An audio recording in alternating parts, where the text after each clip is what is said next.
Assalamualaikum warahmatullahi wabarakatuh. Perkenalkan, nama saya Astri, salah satu mahasiswa Magister Manajemen Pendidikan Islam Universitas Islam Negeri Raden Patah Palembang. Baik, kali ini saya akan mempresentasikan video saya yang berjudul Kebijakan Pendidikan Sebelum Kemerdekaan, Pasca Kemerdekaan, Orde Baru dan Reformasi. Selamat menonton. Yang pertama, kebijakan pendidikan sebelum kemerdekaan. Kondisi pendidikan Islam pada masa penjajahan cukup banyak mendapat tekanan dari pihak penjajah, namun dengan semangat jiwa patriotisme dan semangat jihad di jalan Allah yang dimiliki oleh para pejuang Islam, mampu melawan penjajah dengan berbagai cara termasuk penyelenggaraan pendidikan Islam sesuai dengan organisasi keagamaan yang telah dibentuk masing-masing tokoh pendidikan tersebut. Latar belakang munculnya pendidikan Islam di Indonesia akibat adanya desakan penjajah untuk membatasi gerakan keagamaan dalam bidang pendidikan. Di samping itu juga munculnya gerakan perubahan pemikiran keagamaan dari tokoh Islam. Pendidikan Islam yang dalam hal ini dapat diwakili oleh pendidikan maunasah atau daya, surau, dan pesantren yang diyakini sebagai pendidikan tertua di Indonesia. Sebelum masuknya penjajah Belanda, sistem pendidikan pribumi tersebut berkembang dengan pesat sesuai dengan perkembangan agama Islam yang berlangsung secara damai, ramah, dan santun. Perkembangan tersebut pada dasarnya merupakan bukti bagi kesadaran masyarakat Indonesia akan sesuainya model pendidikan Islam dengan nurani masyarakat dan bangsa Indonesia saat itu. Kehidupan masyarakat terasa harmonis, selaras, dan tidak saling mendominasi. Hanya saja masuknya bangsa penjajah baik Spanyol, Portugis, dan Belanda dengan sifat kerakusan dan kekayaan dan materi yang luar biasa menjadikan masyarakat Indonesia tercerai-berai. Selanjutnya, kebijakan pendidikan pasca kemerdekaan. Pada tanggal 17 Agustus 1945 adalah Hari Proklamasi Indonesia yang dimana saat itu adalah awal perkembangan pemerintahan bangsa Indonesia, yang dimana Hari Proklamasi adalah hal yang sangat penting dan bersejarah bagi Indonesia. Sebagai negara yang sudah merdeka, sudah seharusnya Indonesia menyusun sistem kehidupan berbangsa dan bernegara sesuai dengan Pancasila dan Undang-Undang Dasar 1945. Setelah kemerdekaan, Indonesia melakukan perubahan dari berbagai bidang, salah satunya pendidikan. Perubahan pada bidang pendidikan merupakan dasar dan harapan bangsa yang merdeka, sehingga dengan melihat harapan bangsa Indonesia, bidang pendidikan mengalami perubahan, terutama pada landasan filosofi pendidikan, tujuan pendidikan, sistem pendidikan, dan kesempatan belajar yang diberikan kepada rakyat Indonesia.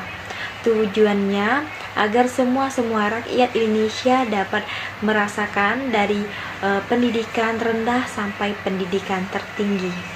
Sistem pendidikan di era awal kemerdekaan sampai Orde Lama ini diawali pasca proklamasi kemerdekaan yang dilandaskan Pancasila dan juga falsafah negara. Pada sejarah pendidikan Indonesia di era awal kemerdekaan sampai Orde Lama bisa dilihat sesuai dengan peristiwa sejarah, yaitu periode 1945 sampai dengan 1950 dan periode 1950 sampai dengan 1966. Sistem pendidikan Indonesia pada periode tersebut tetap diteruskan seperti di zaman Jepang, sedangkan sistem pembelajaran umum tetap sama serta bahasa pengantar yang ditetapkan ialah bahasa Indonesia untuk sekolah. Tetapi pemerintahan Indonesia memberlakukannya berbeda, di mana di era ini ditetapkan bahwa setiap warga negara Indonesia berhak belajar dan bersekolah. Berbeda pada zaman kolonial yang bisa belajar dan bersekolah hanya orang-orang tertentu saja. Kebijakan pendidikan pada masa Orde Baru. Pendidikan pada masa Orde Baru terdiri dari pendidikan Pancasila, pendidikan agama, dan pendidikan kewarganegaraan. Kurikulum pada masa Orde Baru terdiri dari kurikulum 1968 berisi kelompok pembinaan Pancasila, pengetahuan dasar, dan kecakapan khusus, penekanan hanya dalam segi intelektual.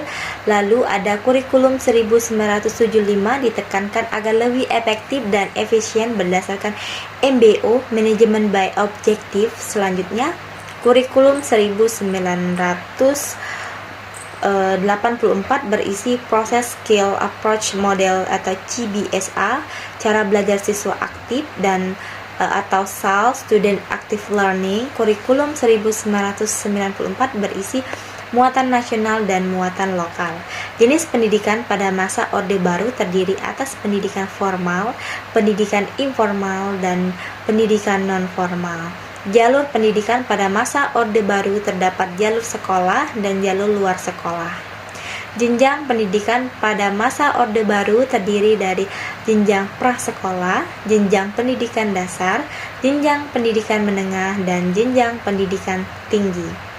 Sistem pendidikan pada masa Orde Baru terdapat perubahan dari Orde Lama. Pada pelaksanaannya, kegiatan pendidikan pada era ini difungsikan sebagai instrumen pembangunan ekonomi nasional. Kebijakan pendidikan semuanya terpusat. Pendidikan diselenggarakan dengan otoritas, kekuatan administratif, birokrasi, dan penyeragaman. Kurikulum juga diikuti dengan penyeragaman metode mengajar dan sistem evaluasi, yaitu cara belajar siswa aktif atau CBSA.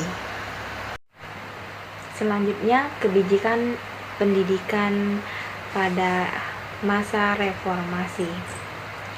Masa pemerintahan Presiden Habibie merupakan masa transisi reformasi. Isu otonomi pendidikan sebenarnya hak bagi setiap institusi untuk memutuskan apa yang baik bagi sebuah institusi tanpa adanya gangguan dari pihak luar. Konsep ini jelas datang dari semangat kebebasan akademis ketika hak-hak akademis individu untuk mengekspresikan opini mereka terjamin. Era reformasi dan revolusi industri 4.0